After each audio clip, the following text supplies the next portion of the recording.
Welcome, everybody, to Slow Birding First Fridays. This is September's session.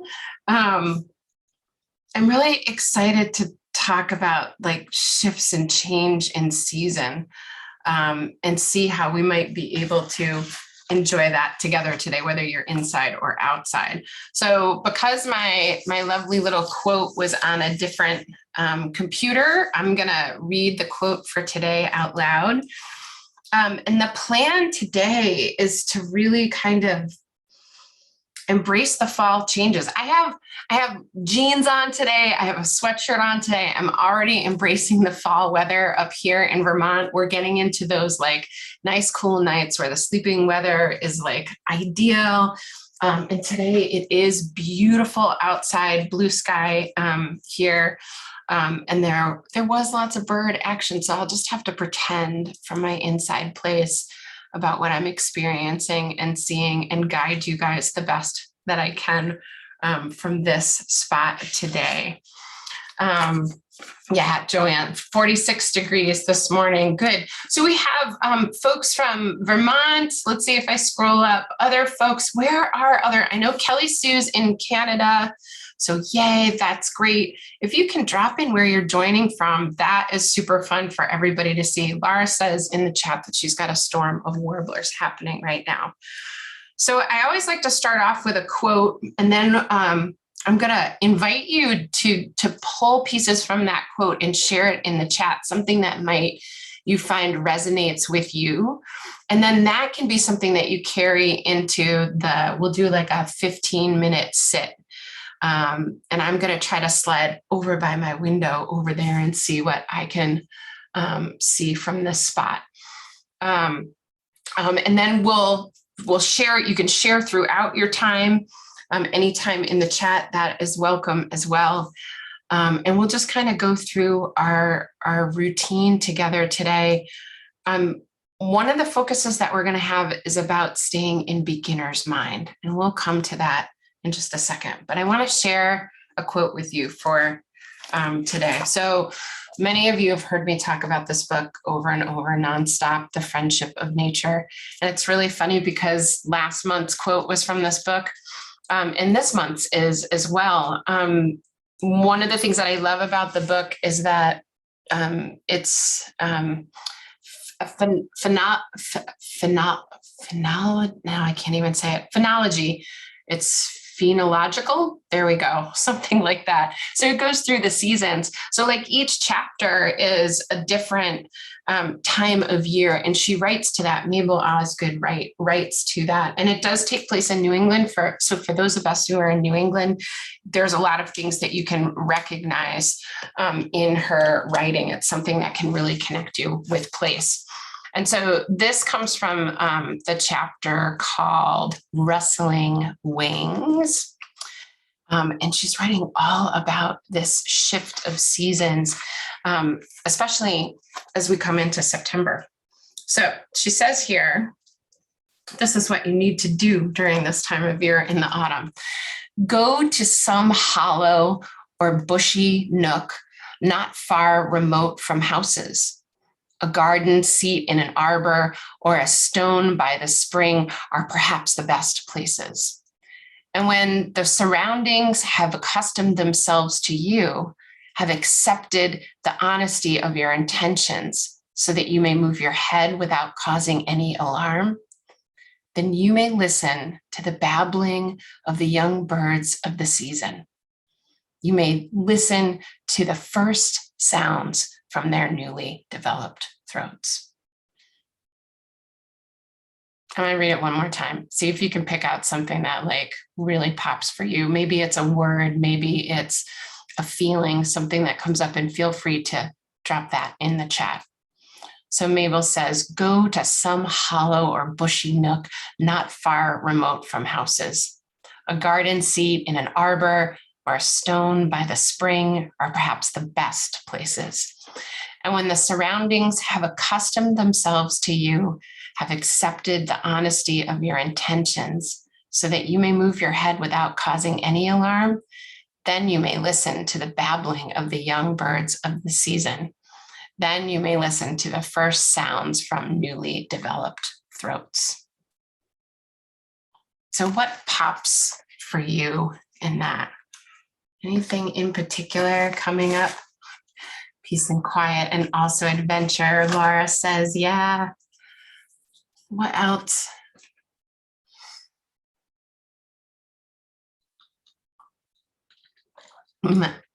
Babbling of the new birds of the season. Joanne says she still has her owlets. Carol says teenage birds. Yeah, right? Birds in this young juvenile state. They're not nestlings anymore. They're not quite fledglings, but there's something else, and they're not quite adults yet. Yeah, the honesty of your intentions. And Patty says, when they have accustomed themselves to you and have accepted the honesty of your intentions. I talk about intention a lot when it comes to slow birding and setting an intention before we go outside. My intention earlier was to sit outside on this lovely little small platform that I have by a brook in a cozy chair. And it's changed now. So my intention is going to change as I try to slow bird from this space. But I think when we want to bird in this way, we can set ourselves up really good by having like a clear and kind intention for what we'd like to do or what we'd like maybe not to do. Yeah. Kelly Sue says, I love that moment when you first sit down somewhere and you usually disturb things that are around for a minute while you're trying to get relaxed. And we're going to do that in a second, right? In our routine to kind of settle into our sit spot and get grounded. She says, but Kelly Sue says, but when you become a part of the nature around you, the birds are no longer afraid and they go about their business and we can just be there with them. Yeah, it's kind of like sitting with a good friend. That feeling, that's the feeling that I enjoy getting to and finding on my sit spot. Yeah, good. Marcia says, I'm sad to admit sometime I go to see a bird and not experience it. It speaks to the honesty of my intentions. I think about that a lot when we set ourselves up in pursuit of birds or in pursuit of a species. And then we miss out, right? For one reason or another, maybe the bird's not there, or maybe we're not in the right place at the right time. And then you have this let down feeling. And that's not the result that we want, right? So how can we shift our intentions so that they're a little bit more open and allow for whatever is going to happen? And I think that ties really well into some of the 7 key attitudes of mindfulness that John Kabat-Zinn talks about. And we talked about one last time. I think, what did we talk about? Non-judging and not judging the experience that we were having or not having. And so this week, I thought we could focus on beginner's mind in our sit spot practice and being in that place where we can relax into and get grounded in that place.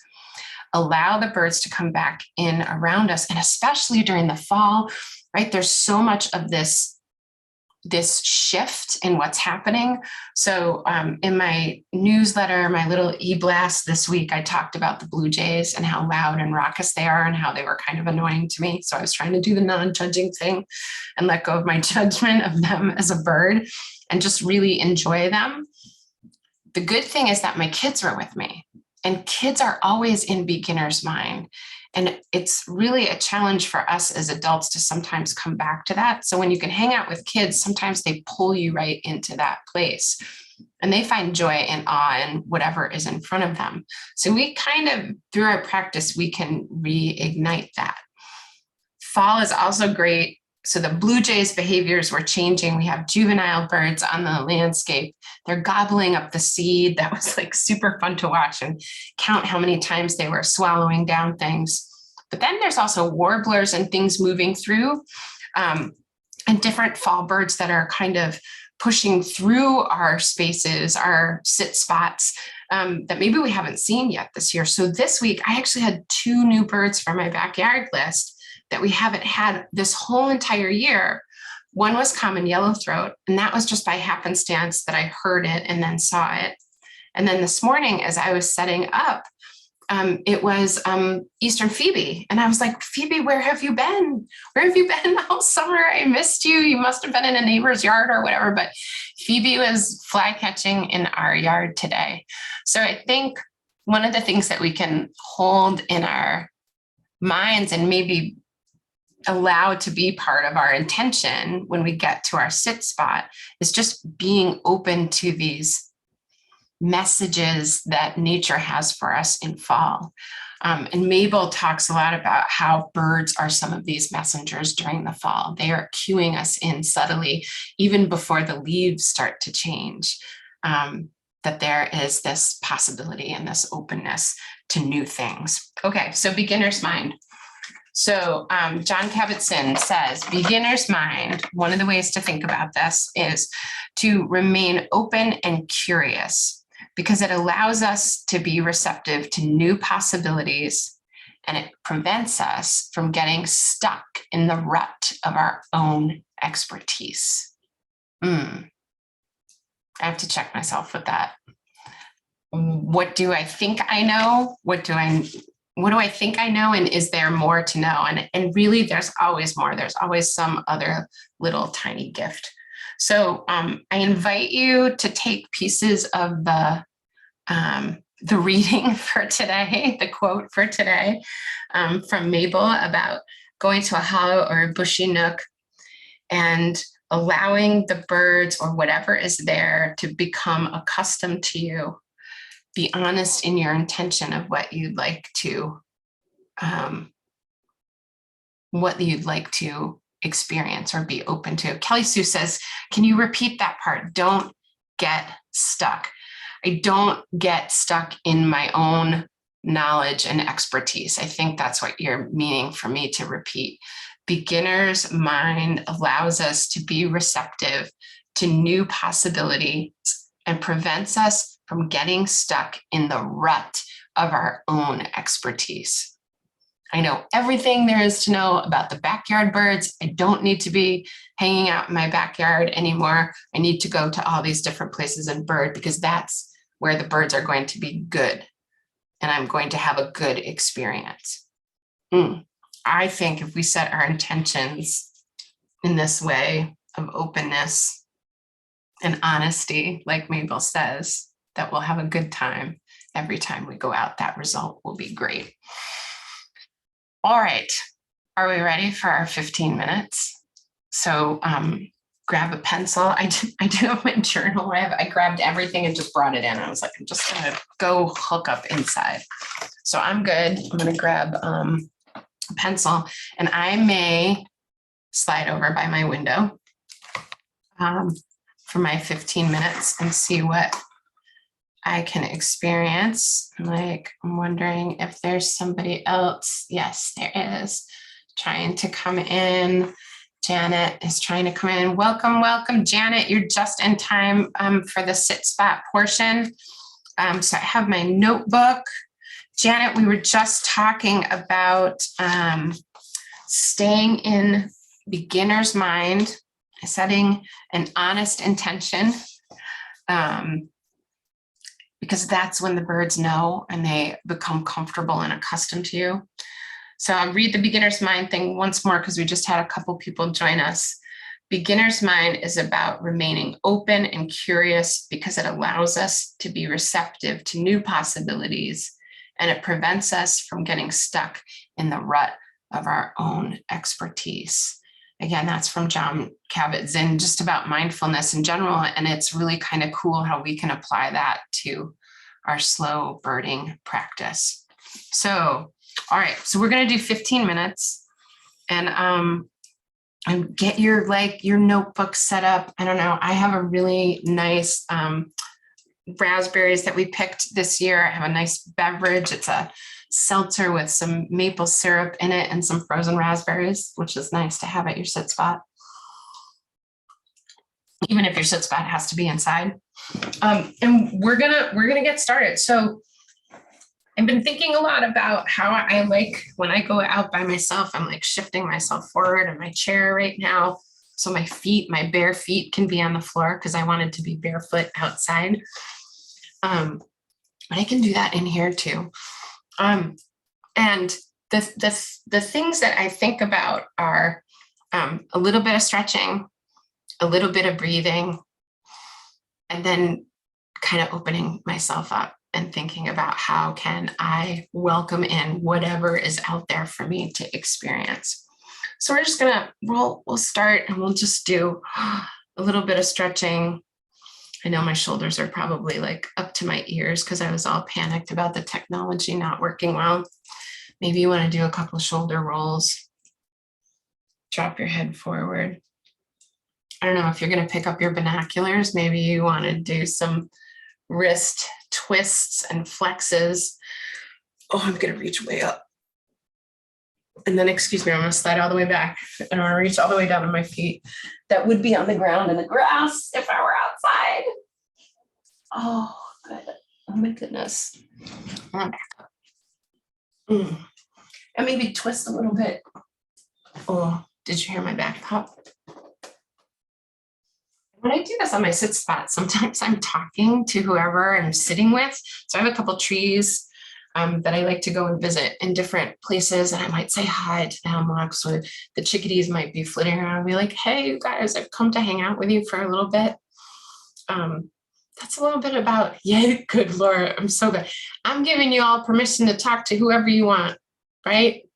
Leaning up against that tree that you might be sitting at your favorite sit spot. Those are the images that I'm going to imagine right now because I had to come inside. I'm going to imagine I'm in those spots.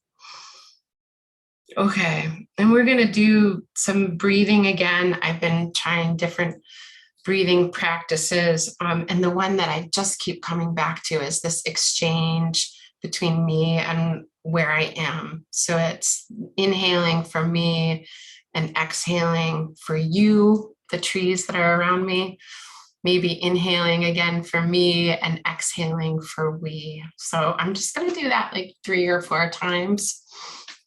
And scan my body at the same time and say, okay, we can relax. We're in this place we've given ourselves this time.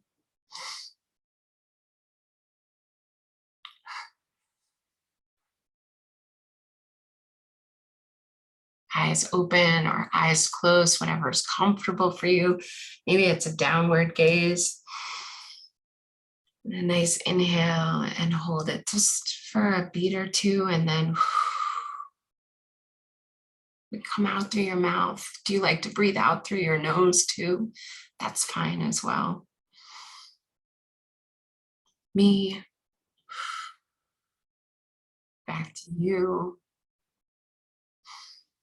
Me receiving gifts. I'm imagining the smell of the hemlocks or the maple tree that's outside that I like to sit underneath. Breathing gives you a chance to engage the rest of your senses as well and quiet everything right down.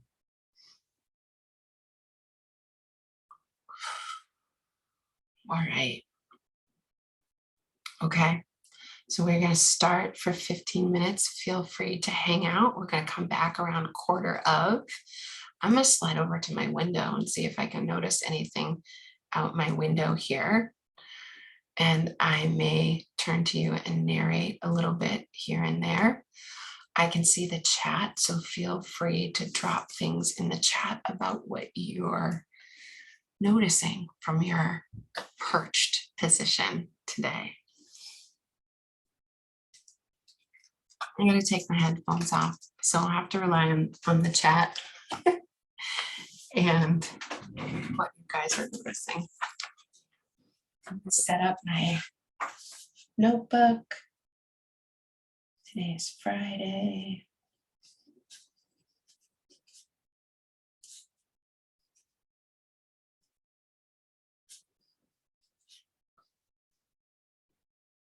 Sit spots inside are totally fine. You know, they work. Some of us don't have either access to places or aren't as mobile as we used to be.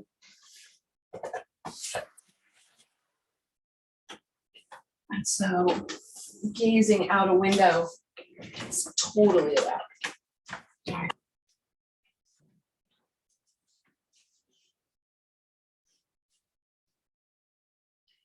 I'm just going to write at the top of my page that I'm going to stay in beginner's mind. And I'm realizing to see and respond to you. I need my glasses so I can see the chat from across the room. There we go. Pam's got chatty chickadees. Laura's got American crow, mourning dove. Ooh, black and white warbler. Some woodpeckers. Oh, and a Blackburnian warbler. So I'm curious, Laura, do you think all of those are adults? Are you noticing, can you notice if there are juveniles? How do we stay in that beginner's mind and keep allowing those questions to flow?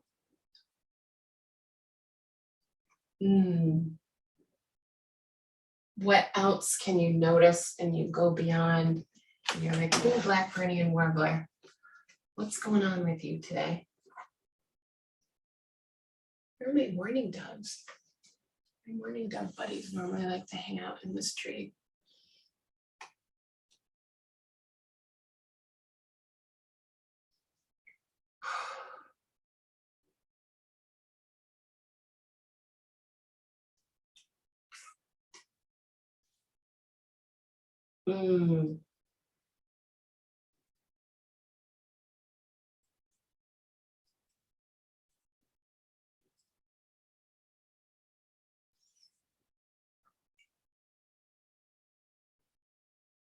So I am looking out on my street, my road, dead end street, and we have big silver maples here.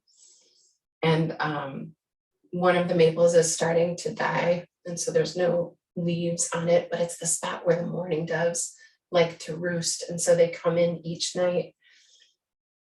And I felt badly because I was interrupting them over and over again last night as I was unloading the car. And I kept spooking them up. And I thought, how can I remember that my neighbors, the mourning doves, are trying to find a place to rest at the end of the day and think about, ooh, I might be disrupting them as if I were disrupting one of my kiddos in their bedroom as they were trying to like read and relax and hang out. How could I be just as aware of the mourning doves there? All right, we're gonna open and see if I can hear anybody.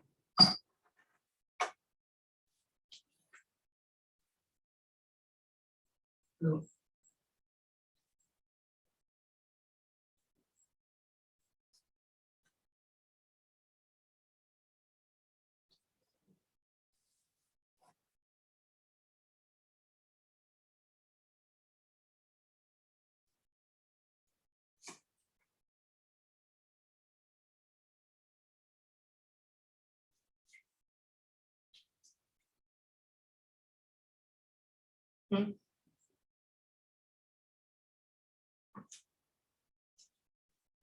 I can still hear the jays cruising through our neighborhood, which is like the fall thing right now. Just this movement of blue jays and these posses with the young ones without the feathers on their crown, or the adults that are molting right now. Like that's the other funny thing that's happening during this time of year. You got molting birds that just don't look quite right. Robins without tails, blue jays with naked heads. Awesome. You guys have some great lists of birds. Tell me more about what they're doing, where they're hanging out. But yeah, there, Laura's got blue jays with bullets. Nice. Baldy blue jays. What else are they, what are they doing? Perching, feeding, preening. Ooh, if they're at your feeders, are they fighting? Who's dominating right now? Oh, I've got nuthatch, just came in and is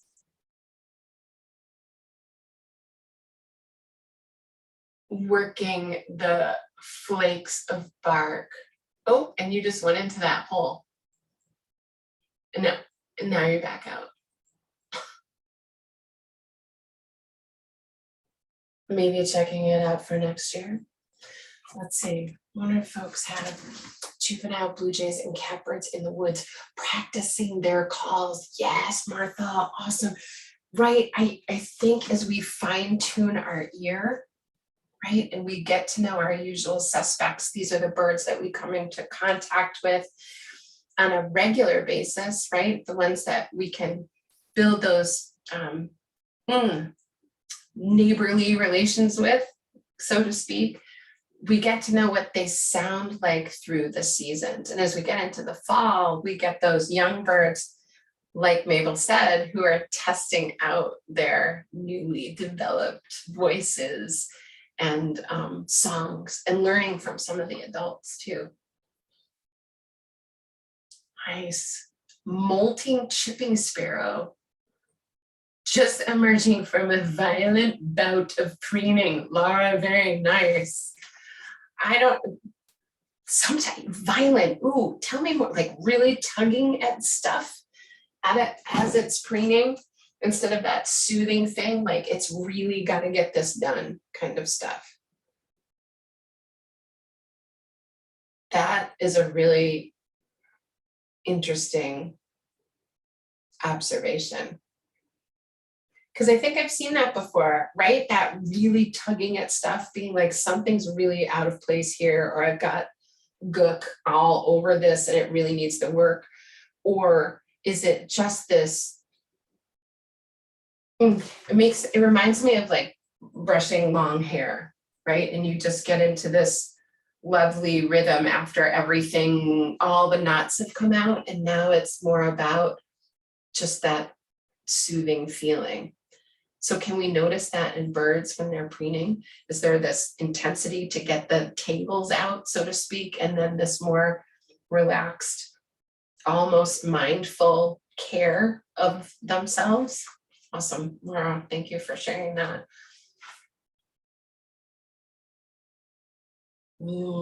So Kelly Susie, and I just heard James. Where are you? Kelly Sue, I just got distracted by the Jays.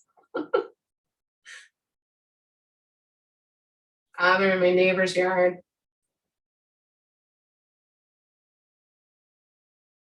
It's interesting. There's a lot of work going on at my neighbor's house right now, and there's almost like this, I don't want to say dead zone, but just like a quiet zone, right, around where that work is.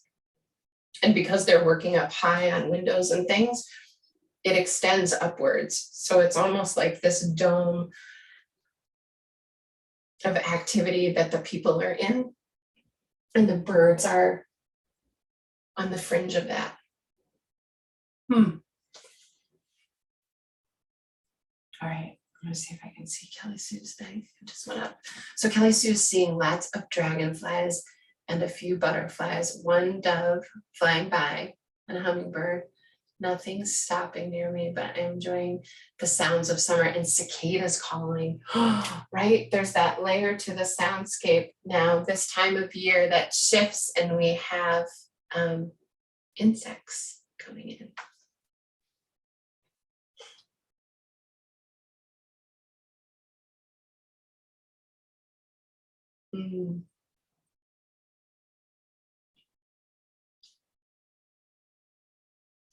I always pay attention to swarms of dragonflies during this time of year, because sometimes that's where the common nighthawks will be that come out at dusk and feed. And they're also migrating. Right now here in Vermont, they're kind of coming through. And they tend to be along the waterways where they can pick up insects and stuff. So it's another great, ooh, who is that?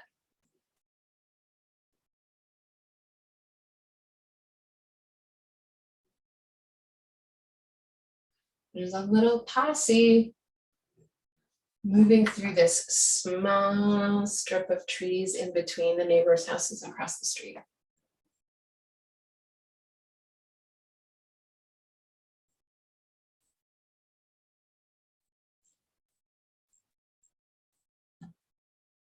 And if I listen, I can hear goldfinch calls under the tones of big trucks in the background. Again, listening in layers.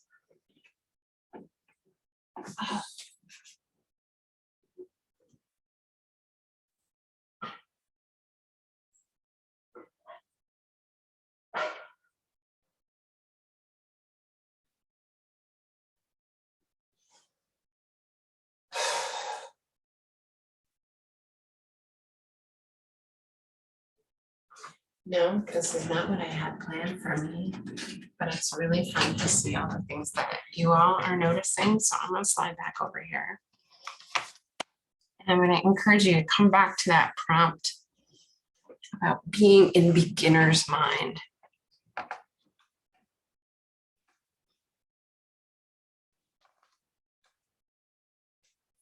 And nature's messages. So we can list all the things that we're seeing, right? And get their names right, or maybe sometimes not get them right, or name them what we want to name them. And then there's pushing in and allowing those questions to keep flowing, to stay curious. So I'm gonna scroll up. This is really good because you've got, right? We were talking about gosh, the preening. Now I'm going to pay attention to preening, Laura. Thank you so much for that observation today. And we've got our juvenile birds. How can we recognize juvenile birds? Can I recognize a juvenile mourning dove? I don't know if I could. Can I recognize juvenile woodpeckers? I think so.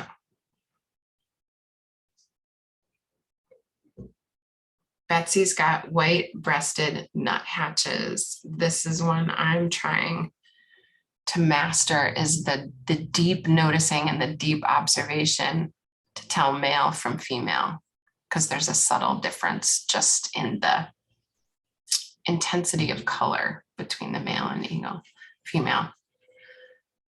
Laura's got a bald eagle. Good.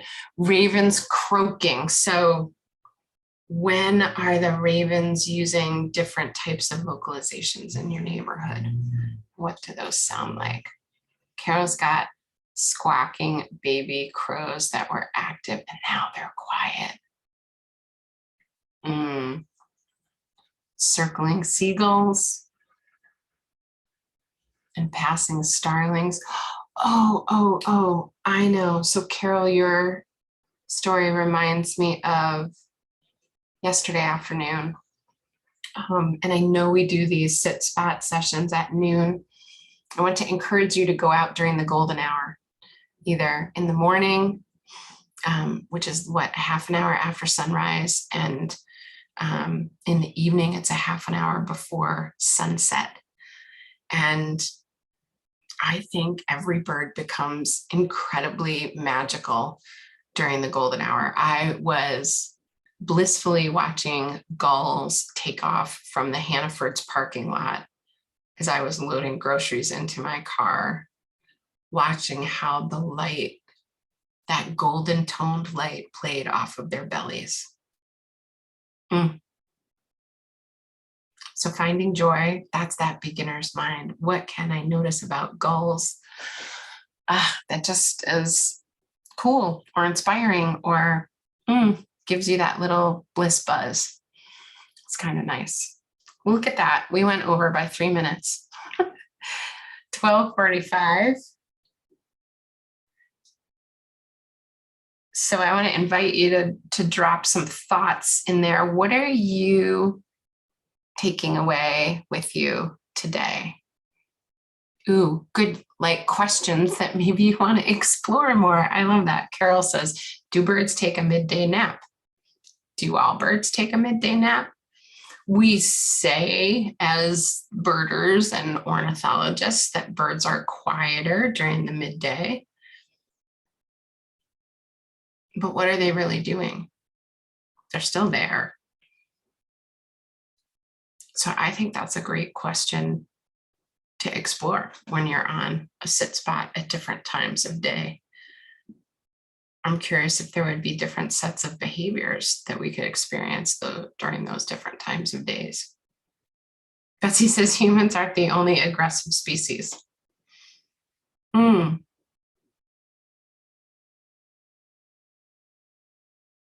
Yeah, how do we not judge aggressive blue jays or aggressive crows? Let them be crow and let them be blue jay.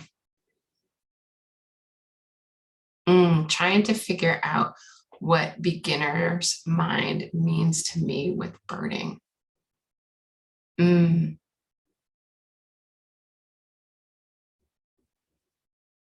What are you taking away? What would you like to bring with you to the next time you go out on your sit spot by yourself? Is there something that's stuck or something that you're still wanting? So Martha said, oh yeah, okay, I got Martha saying, I want to know what beginner's mind means to me as a birder. Yeah, Patty says, I want to watch Juvenile Birds to get a sense of beginner's mind. They fly into screens a lot, right? The learning that takes place with these young birds is really incredible. Kelly Sue says, your comment about nuthatches reminded me that sometimes when I'm seeing an abundance of one species, I start to tune them out to look at something else, to look at other things. Yep, she saw so many red-breasted nuthatches, she would quickly move on after 20 or more and try to see something else. I love that. I should give each bird the same amount of attention, and if there's something different about each one, see if there's something different about each one, or if it's even just something subtle, even in just the way they move, or maybe just the way they're feeding, or the way they perch, or, right? This is what's great about staying in beginner's mind, is you just keep tripping through all these possibilities. And maybe you don't get to see those in the moment, but if you have your journal, you can capture some of those things, those wonderings. That's that I wonder prompt. Again, you can get that down and come back to it again. So reviewing your journal, maybe we'll do that sometime for a session, is review journal journal entries to kind of re-stimulate our thinking and our own beginner's mind. Janet says, I'll be outside during the evening golden hour today. Thank you for the nudge. I needed that nudge. And I think that's what that gift from the gulls were yesterday in the parking lot, is to explore that again, because I got into that for a while during the winter. And I think I need to get back to it. All right. Thank you all so much for joining me again this week. I wish you just wonderful moments on your sit spots, and I look forward to seeing you. I want to thank those of you who made a donation ahead of time. Like, that's awesome. Please know that I love offering these for free. Donations are appreciated, because what I do with those is that I take those and I use them toward folks that may not be able to meet fees for some of my programs. So this year, some of the donations have gone to a couple of groups that senior groups that I led earlier this summer, and now I'm building up again and waiting for that next group that says, oh, we can't do this, we really love to, and will help me be able to bring some slow burning programming through your donations. You can find that right on the slow burning event page as well. And I'll let you know that October 11th is the start of the new Intro to Slow Birding course. It's a 5-week online course where we explore creating our own slow birding practice. We have evening discussions, and each week I send you a short video to watch, and then some prompts and some things to do. And then we get together and discuss what we're experiencing based on that theme for that week. So all that info is on my website as well. And the final thing I would love to share with all of you is this exciting project that I've been working on with Holly Merker, who is the lead author on therapy, with Kelly Sue O'Connor, who is here today joining us. She is Birder Brain on Instagram. You can find her there. And if you search Birder Brain on Google, you'll find her work and wellness. We, along with a whole bunch of other people, have just launched the Mindful Birding Network. And you can find that by typing mindfulbirdingnetwork.com. That's our new website. It's not quite popping up on search engines yet, but within the next few weeks it should. And you can help us get there by visiting the site and checking things out. This is a group of people who bird in this way with a more mindful approach and are trying to help connect people with folks that practice this type of birding all over the country and actually all over the world as well. So the mindfulbirdingnetwork.com is what you want to type in and visit the website and check that out. Our next gathering is going to be September 13th. We'll be announcing it. You can get on the mailing list for that at the website. So again, I want to thank you very much for joining me. Thank you so much for putting up with all the technical difficulties as we started off today. And I hope you got a little something to take with you. Okay, Carol, I'm going to put it right in here. Mindful.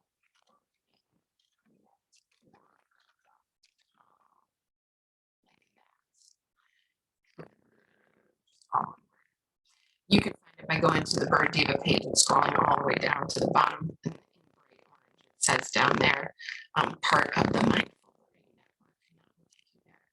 As well. As always, I love to hear your stories, so please pop me an email at birddiva@gmail.com, or you can find me on Facebook and Twitter and Instagram. Take care, everyone. It was so great to be with all of you and to experience your outside experience while I was indoors. Thanks for keeping